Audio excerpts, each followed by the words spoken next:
नमस्कार दोस्तों, आप क्राइम तक देख रहे हैं। मेरे साथ प्रवेश पांडे। आज बात करते हैं गाजियाबाद रेप की। जैसा हम लोगों ने शुरुआत में परिवेश कहा था कि ये फेक रेप केस है, कैसे फंसा दिया निर्भया सबने बोला। हमने उसी दिन बोला था क्योंकि हम डिटेल इन्वेस्टिगेशन करते हैं और रिपोर्ट के आधार पर बोलते हैं, क्योंकि फर्स्ट स्टांस में ही लग गया था कि केस फेक है कहीं ना कहीं और झूठा गैंगरेप है। और उसे इतना बड़ा चढ़ाकर बताया गया, जो महिला की तरफ से आरोप लगाया गया कि मेरे साथ गैंगरेप 2 दिन तक किया गया, 5 लोगों ने मिलकर मुझे किडनैप करके मतलब रात को किडनैप, मुझे बोरी में बंद करके फेंक दिया गया। और बाद में पता चला पुलिस ने अभी इस औरत को और इसके साथ जो 3 साजिश करता थे, एक इसका जो दोस्त था आज़ाद, उसको और उसके साथ और 2 लोग थे, उनको सबको गिरफ्तार कर लिया। और इस पूरे जो झूठा गैंगरेप किया गया, ये किस लिए किया गया पता है चिराग जी? बस एक 50 लाख के घर का मतलब प्रॉपर्टी हड़पने के लिए ये पूरी प्लानिंग की गई कि ये अगर ये लोग जेल में चले जाएंगे तो उस पर जाकर कब्जा हमारा हो जाएगा, फिर कोर्ट में तो केस चलता ही रहेगा। जिसका कब्जा है उसकी प्रॉपर्टी है जब तक वो केस चल रहा है। तो इस औरत ने बोला कि मुझे रात में मेरे भाई ने छोड़ा गाजियाबाद में मुझे स्कॉर्पियो से आए 4-5 लड़के, मुझे उठा लिए और उठाने के बाद इन लोग ने मेरे साथ गैंगरेप किया। मेरे प्राइवेट पार्ट में रॉड डाला, मतलब जो निर्भया के केसेस में था वैसे बहुत सारी चीज़ें इन्होंने अपने साथ लिखवाई कि मुझे बहुत मारा, मेरे साथ अननेचुरल सेक्स किया, मतलब बहुत सारी चीज़ें। जिसके बाद सवाल उठने लगा, लोग एक तरफ से लड़की के साइड से खड़े हो गए और इनको कटघरे में खड़ा कर दिया गया। मुझे याद है दिल्ली महिला आयोग ने भी बाकायदा इसमें कॉग्निजेंस लिया और सबने कहा है दिल्ली महिला आयोग अब जरा सच्चाई जान ले कि सच्चाई इसमें क्या निकली। हमने पहले दिन ये निकली जो हमने पहले दिन बयां की थी, जिसमें कहा था कि दाल में कुछ काला है, क्योंकि जिस तरह के एलिगेशन लगाए गए थे, कहा गया था महिला ने कि रात में उसका किडनैप हुआ। अब सवाल ये है कि उसके भाई ने उसको बस स्टैंड छोड़ा और उसके बाद चिराग जी हमने जो सवाल उठाए थे पुलिस ने भी वही सवाल उठाए। पहला सवाल था, अगर आप अपनी बहन को 3 बजे रात को छोड़ के चले जाओगे और रोज छोड़ के चले जाओगे, आपकी बहन 2 दिन से गायब है, तो आप 2 दिन बाद उसकी पुलिस स्टेशन में जाओगे उसके वो लिखाने FIR। फिर लड़की ने बोला कि मैं मेडिकल गवर्नमेंट हॉस्पिटल कहीं से भी नहीं कराऊंगी, मैं अपने जान पहचान के हॉस्पिटल से मेडिकल करवाऊंगी। ये क्या बात होती है? ये 3-4 चीजें शक, और पहले से केस चल रहा था, प्रॉपर्टी केस चल रहा था। जब इन्वेस्टिगेशन किया गया, CCTV फुटेज खंगाले गए, लोकेशन ट्रैक किया गया, तो जिनके ऊपर आरोप लगाया था वो थे ही नहीं गाजियाबाद में। एक तो CCTV में था, जिस टाइम का बताया वो बंदा CCTV में दिख रहा है कहीं और था। फिर जो बाकी लोगों की लोकेशन चेक की तो अलग थी, लेकिन जब लड़की की लोकेशन चेक की तो वो वापस अपने भाई के घर पे गई थी। तो आप सोचिए किस तरह से साजिश रची गई। और इस तरह की हमने पहले भी, याद है मुझे, प्रवेश डिस्कस किया था कैसे रेप केस का, दीपिका नारायण को हमने कैसे रेप केस का बहुत बताया था किस तरह से ये पूरे मामले इस तरह के प्रकाश में आते हैं और कैसे ये जो मामले आते हैं इनका क्या हश्र होता है। आप देखिए, एक 5 लोगों की जिंदगी दांव पर थी, उनके खिलाफ एक सिर्फ प्रॉपर्टी का विवाद था। और सवाल ये कौन सी प्रॉपर्टी थी, किसके नाम पर थी, विवाद क्या था, कौन कब्जाने की कोशिश कर रहा था। ऑब्वियसली डिटेल इन्वेस्टिगेशन की जा रही है, लेकिन अभी तक तो ऐसा ही लग रहा है कि महिला और उसके जो साथी थे जिन्होंने साजिश रची थी, तीनों को पकड़ लिया है। देखिए, आजाद को पकड़ा, आजाद को पुलिस ने पूछताछ की तो आजाद ने सब पूरी स्टोरी कहानी बता दी। आजाद, अफजल, इन सबकी लोकेशन बदलती जा रही थी। जिनके ऊपर आरोप लगाया था तो जहां थे अपने लोकेशन पे थे, उन्होंने ना ही लोकेशन बदली ना ही कुछ बदला, जहां थे वहीं दिखा रहा था। देखिए चिराग जी, फिर जो रिपोर्ट आई थी जब इनकी मेडिकल कराया गया जो गवर्नमेंट हॉस्पिटल से, उसमें कुछ आया ही नहीं, नो इंजरी नथिंग। तभी शक हो गया था, तभी पहला शक हो गया था कि ये केस कहीं ना कहीं फंसाने के लिए किया जा रहा है। और बहुत सारे ऐसे सवाल खड़े हुए थे। अब इससे क्या सीखने कि लोगों ने एक तरफ से दोनों पक्ष की बात नहीं सुनी। हमने भले ही सुनी, हमने इन्वेस्टिगेशन किया, लोगों ने हमें भी गाली दिया लाइव में कि आप कैसी बात कर रहे हो, आप लड़की की साइड नहीं ले रहे, एक लड़की के साथ इतना बुरा हुआ है। देखिए, हम सच के साथ हैं, लड़का हो या लड़की, हम फर्क नहीं करते।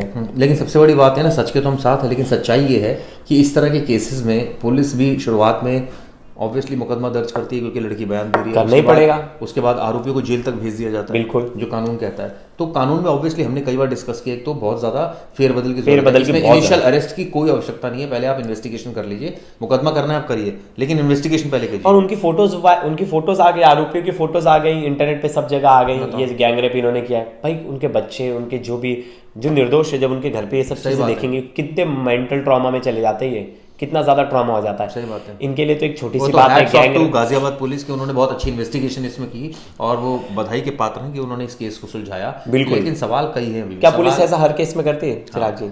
ये भी नहीं करती। इसमें विमेन कमीशन, इतना प्रेशर हो गया, मीडिया का इतना प्रेशर हो गया, निर्भया इतना प्रेशर हो गया पुलिस के ऊपर कि पुलिस के भी, देखिए पुलिस के ऊपर भी बहुत रिस्क होता है। अगर थोड़ा भी ऊपर नीचे हो जाता है इस केस में तो सबकी नौकरी लाइन से जानी थी। सही बात है। और ऐसे में सवाल भी कई खड़े होते हैं, लेकिन अब चूंकि ये मामला ऑब्वियसली क्लियर हो गया, लेकिन इससे एक चीज साफ हो गई है कि रेप का कितना मिसयूज हो रहा है। मिसयूज बहुत आप देखिए, लड़की घूर रही है, आपके दिमाग में कोई चीज आ रही है, आप उसको देख रहे हैं घूर के, तो मुकदमा दर्ज है। आप उसको कोई ऐसा शब्द का इस्तेमाल कर रहे हैं तो मुकदमा दर्ज है। आप उसकी तरफ गलती, मैं तो टच की भी बात ही नहीं कर रहा हूं, मैं तो अभी दो ऐसे पहलू की कर रहा हूं कि आपने उसको आंखों से, मतलब आपके भाव किस तरह के, मान लीजिए लड़की कह रहे आप हंस क्यों रहे हैं? मैं तो बोल रहा हूँ चिराग जी, मैं बोल रहा हूँ जिस जगह कोई फुटेज नहीं, कोई सीसीटीवी नहीं, कुछ नहीं, कोई नहीं है, आप सिर्फ खड़े हो, अगर वो लड़की ने जाके कल को बोल दिया कि मेरे साथ ऐसी ऐसी चीजें हुई थी, तो ऑब्वियसली कोई इसका वही नहीं है। आप मुकदमा आप करिए, अपने आप को प्रूफ। चलिए, इनके पास तो लोकेशन ट्रैक हो गई, बच गए, ये सब चीजें हो गया,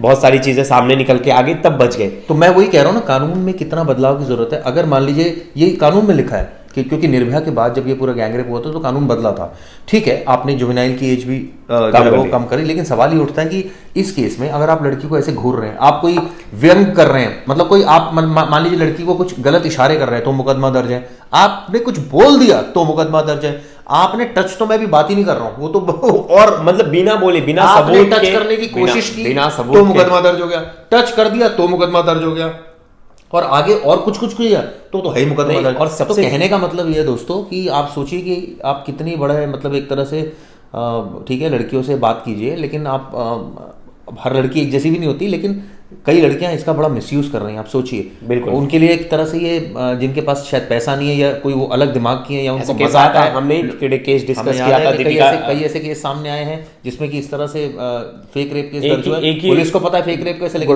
गुड़गांव में एक ही लड़की ने 7 तो ये बंद होने चाहिए। फेक रेप केस जो हो रहे हैं ये बिल्कुल बंद होने चाहिए। किसी की जिंदगी से खिलवाड़ मत कीजिए। मैं लड़कियों से भी जो इस तरह की हरकतें कर रही हैं उनको आगाह कर रहा हूं, और व्यूअर्स मैं आपसे भी जानना चाहता हूं, अगर इस तरह के केसेस आपके आसपास हो रहे हैं तो आप प्लीज पुलिस में रिपोर्ट कीजिए, तुरंत रिपोर्ट कीजिए, सच्चाई बताइए उनको। और चिराग जी, ये रुकेगा कैसे? सबसे इंपॉर्टेंट बात है, ये रुकेगा इसीलिए कि जो लड़की केस कर रही है, अगर जो बाद में अगर प्रूव हो रहा है कि जो औरत है या जो भी लड़की है वो इसकी गुनहगार है, हाँ। और आदमी निर्दोष है, तो कड़ी सजा उसके लिए भी होनी चाहिए, सेम पनिशमेंट। तभी जाके आगे डरेंगे लोग कि यार इसके ऊपर मैंने अगर फेक केस कर दिया और आगे जाके हुआ। क्योंकि देखिए परसों का ही केस है। लेकिन अब आप सोचिए, एक बात सोचिए कि अगर मान लीजिए अब सवाल ये उठता है कि आप जाते हैं, आपके दोस्त भी है, सब है, किस हद तक मजाक करना है। मेरा कहने का तात्पर्य ये नहीं है कि आप लड़की से बात करना बंद कर दीजिए। हाँ, लेकिन कहने का मतलब ये है कि आप कॉन्शियस रहिए, आप बिल्कुल अलर्ट रहिए, क्योंकि आपका करियर किसी भी समय स्पॉइल हो सकता है। आप किसी भी समय मेंटल ट्रॉमा में जा सकते हैं, आपका परिवार उजड़ सकता है, आप जेल की चक्की आपको पीसनी पड़ सकती है, और आपके घर की बदनामी, आपकी बदनामी, नौकरी जाना, सोशल इमेज की ऐसी तैसी हो जाना, ये भी। तो ये तो लड़के बोले अब तो मैं बात ही नहीं करता हूँ, हम तो लड़की से बात, मतलब अब तो मैं एक बात आपको बता रहा हूँ, मेंस कमीशन कब आएगा? आना चाहिए, मैं तो कहता हूँ आना चाहिए। अब जिस तरह कोई सुनने वाला है भाई, आप ये थोड़ी कि, और आप सोचिए कि अब लड़का कोई हंस के भी बात कर रहा है तो भी अगर लड़की इसको अदरवाइज ले, कई लड़की अदरवाइज लेती है, मैंने देखा है लाइफ में ना, वो तो कंफर्टेबल। जैसे आपने अपना एक एक्सपीरियंस बताया था, कई लड़कियां बहुत अदरवाइज भी ले लेती हैं चीजों को। तो अब इसमें अब आपको ये जज करना है कि वो लड़की जिससे आप बात कर रहे हैं वो ऐसी तो नहीं है तो भैया छोड़ दीजिए, मैं तो ये कहता हूँ। हाँ, अगर देखिए जैसे वो गुड़गांव वाला केस आया था जिसमें 7 लोगों के ऊपर फेक रेप केस के चार्जेस लगाए थे, 8वां भी केस करने जा रही थी, लेकिन उसकी वाइफ ने उस आदमी का साथ दिया और लास्ट तक लड़ी, इन्वेस्टिगेट की, खुद प्रॉपर आरटीआई डाल के सब केसेस। हर कोई नहीं कर पाता, हर कोई तो ट्रॉमा में चला जाएगा। हर कोई, आपकी वाइफ बिलीव ही नहीं करेगी, आपको सपोर्ट ही नहीं करेगी, नहीं, तुम हो गई, तुमने किया होगा। फिर चलो, और सोसाइटी तो पत्थर मारने के लिए रेडी रहती है, उनके दे दो। अब अगर यही केस है, पुलिस ने बहुत अच्छा काम किया, गाजियाबाद पुलिस को हेड्स ऑफ है। अगर पुलिस ये काम नहीं करती, ये तो चारों फैमिली खत्म थी, बिल्कुल। ऐसे कितने केस होंगे जो प्रेशर में आके कुछ नहीं हुआ होगा। मैं तो कह रहा हूँ ये बंद हो सिलसिला रेप का, आप बिल्कुल मिसयूज ना करें। और पुलिस भी, सबसे इंपॉर्टेंट इसमें पुलिस का रोल है, क्योंकि मुकदमा पुलिस नहीं करना है, जांच पुलिस नहीं करनी है, हर चीज पुलिस नहीं करनी। तो ऐसे में अगर पुलिस कॉन्शियस रहेगी, पुलिस टाइमली इस चीजों को अपने हिसाब से नैरेट करेगी, पैसा कमाने नहीं लग जाएगी कि आरोपी से पैसा कमाना है, चल इसको डरा रहे हैं, पैसा ले रहे हैं उससे, ये सब मत कीजिए। इसकी आप माने ना माने, हाय बहुत बुरी लगती है, ये आज नहीं पुलिस वालों को लग रहा है, लेकिन लगती जरूर है। तो भैया ऐसे केसेस में इस तरह की इन्वेस्टिगेशन ही सब कुछ है। अगर आपने इन्वेस्टिगेशन से प्रूव कर दिया कि लड़की ने जो ये एलिगेशन लगाई ये सब गलत थे, तो ऑब्वियसली फिर जस्टिस मिल सकता है। लेकिन आप ऐसे धड़ल्ले से मुकदमे दर्ज करके कम से कम गिरफ्तार मत कीजिए। मुकदमा करना है करिए, गिरफ्तार मत कीजिए, जांच कीजिए। अगर आपको जांच में कुछ आता है तो बिल्कुल है तो कीजिए, कानून के अनुसार जो कार्रवाई होती है। फिलहाल के लिए धन्यवाद दोस्तों।